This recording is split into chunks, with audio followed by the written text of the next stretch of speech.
Lead us not into bad comedy and deliver us from long-windedness. For his is the daughter, the bill, and the speech forever and ever. Amen.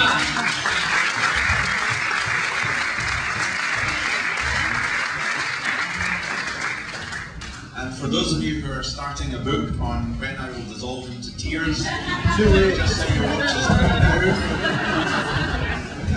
I understand Kathleen Semple is likely to win at any rate because she's already put 100 possibilities. So thank you. Can I first of all just say a very large thank you to a huge number of people. It's really good to see all of you here. It's been a long time coming, hasn't it? 8 weeks, I tell you.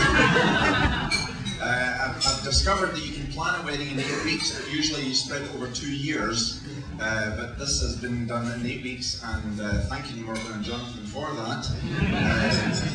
Morgan's mother and I have had a very relaxing couple of months, and we're really looking forward to the busyness of Christmas. Can I just say at this point about Christmas, those of you who are expecting to get a Christmas card from us, can I take this opportunity to wish you a very happy Christmas? And that might be all you get, and I apologise for that. But it's amazing how quickly folks can get their act together. And some of you have come all the way from Bankery, and it's nice to see you, and literally there are quite a number from Bankery. And it was interesting as Chris and I were looking through the other side of the guest list, how many people we recognised because they were all our friends about 20, 30 years ago, and they don't look at, yes they do. But as well as that, as well as folks from Scotland, and I want you to shout out here, we have folks who have come up for the wedding from England who are? That many. And it's good to see you folks. Thank you for making the trip. And Ireland?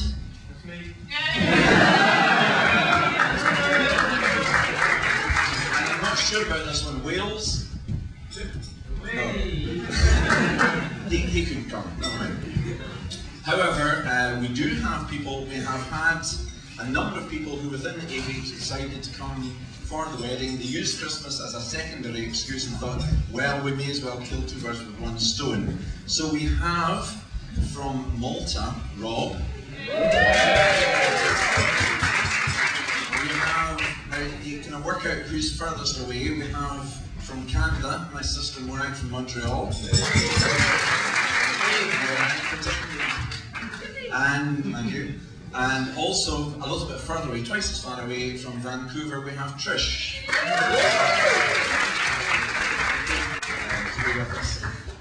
Those who came from the States thought that they'd come a long way, and they did. We have from Madison, Wisconsin, Matt and Amanda. And from, I forgot Amy where it was you were last week. Pennsylvania. From Pennsylvania, Amy Sullivan. Nice to see her. And of course, helping out in the service today, Carrie, Joe and Corey, who have got a huge amount to answer for, and our thanks to Corey for participating in the service. Carrie, Joe and Corey Cates, who are Morgan's good friends from New York.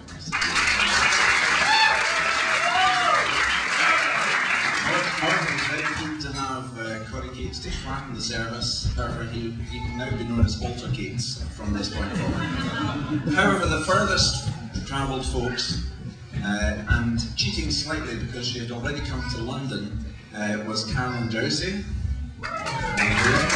Who helped out the brunch today and made the extra bit up here. But I think the winner, in terms of distance coming over for the wedding, was a gentleman who you saw at the very end of the service, who I think read 13 verses, which makes it about 1,000 miles per verse, and that was Robin Taylor.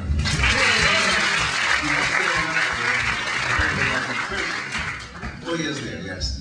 And Robin, in a way, sums up a lot of the guest list here, because we had an awful lot of folks that we had known separately from the Rate side of the family, and he's actually there because he's a very much one of the shorts, in a sense, with Joan, who's here, Paul's grandmum, and Robin has been very much part of that family, but through our side of the family, we've known Robin as well. So Robin sums it up, but he was also the pastor in the church that Morven and Jonathan were in New Zealand. So Robin, thank you very much for coming over for that. All his luggage got missing, but it turned up at 11 o'clock last night, so he did have his own kilt on today. So. I can also just thank briefly a huge number of people who have helped.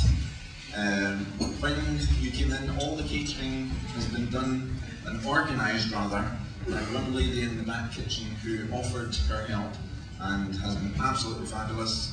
I don't know if she's here within hearing, so I'll come back to her. But a lot of you brought main courses and desserts. I have two sources to blame. One is Westfield Christian Fellowship, of which a number of us are part, who lived on potluck suppers. And Morven was brought up on the concept of potluck suppers. So when she was thinking about a wedding, it had to be potluck supper. The other one I blame is Christine's sister, Jackie, because Jackie makes coronation chicken apparently like nobody else, and Morven's other great desire was to have coronation chicken. If I'd known what was involved, I'd have arranged for Morven to get coronation chicken and the rest of us to go to a hotel with all served and organised. But now has come in the soups that you had, the bread that you had made, the organising of all the food is down to one lady primarily who's been slaving away in the kitchen. She is going to produce a book called Around the World in 80 Soups. So look out for it, and would you give a thanks to Pat?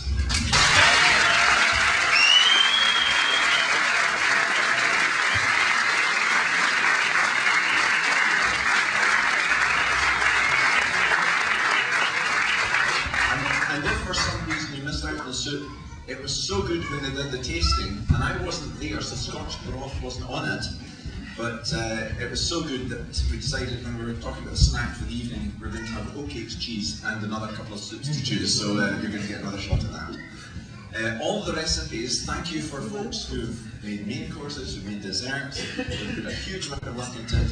You have given Morven, or you're going to email Morven, or you're going to email myself, or rate the recipe, because that's going to be compiled into a cookbook that will be your memento of the event. So you're all going to get a cookbook of the recipes that you had today. So you'll be able to make them yourselves at a later stage. Maybe a much later stage, depending on when Morven gets around to collating it, so we'll see. Our thanks also to the folks, Rachel and the folks from Hudson's, who are through there, who will be hearing me. They have done a sterling task in serving and organising. They arrived at 12 o'clock today, and they did a fabulous job. So would you thank Rachel and the folks from Hudson's?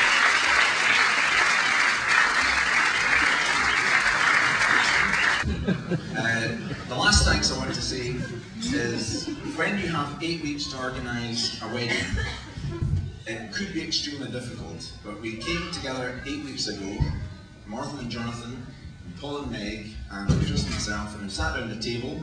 Somebody's dropped something.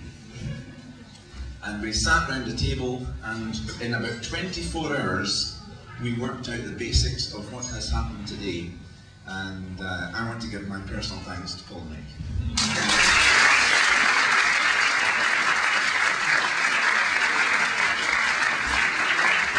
I very quickly realised that the father of the bride, or the FOTB as I've started signing myself, is a bit like when we were in Italy a year or so ago. A taxi driver gave me a wonderful phrase about a red traffic light, and I think this sums up the role of the father of the bride. He said, a red traffic light is there purely in an advisory capacity, and probably going to be totally ignored. So those of you who stand, wherever you are, who's going to be father of the bride in August, and one or two others are going to be married soon, be kind to the father of the bride. There's an awful lot of work involved, so look after them.